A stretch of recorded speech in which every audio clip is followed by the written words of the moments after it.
guys, it's your girl Seynt here from Seynt.com. Welcome to my channel. In today's video, I'm going to show you how you can trim those videos in Instagram, so stay tuned.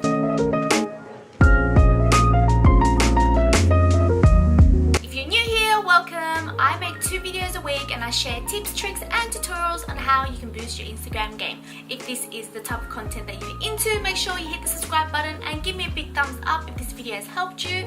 Without any further ado, let's jump straight to the video. I know sometimes we may take a video and when we want to post it on Instagram, we just want to trim just a little bit in the beginning and the end, so I'm going to show you how to do that. So first of all, let's open up our Instagram account. When you go to open, just post a video as you would per normal and select a video that you want to trim. I'm going to go ahead and select this video here, hit next, and then below there is an option for you to trim. So hit that and then hit next again, and there you can adjust the beginning, the end. So I'm just going to make this video say 8 seconds.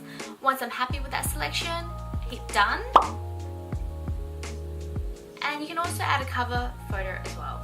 Once you've added your cover photo, write your caption and add your hashtags if you wish. And once you're happy with it, go ahead and share. Alright guys, I hope that tutorial was helpful to you, and if you have any questions for me, leave it down in the comment section below. And if this video has helped you, please let me know also. And that's all from me for now, and I will see you on my next video.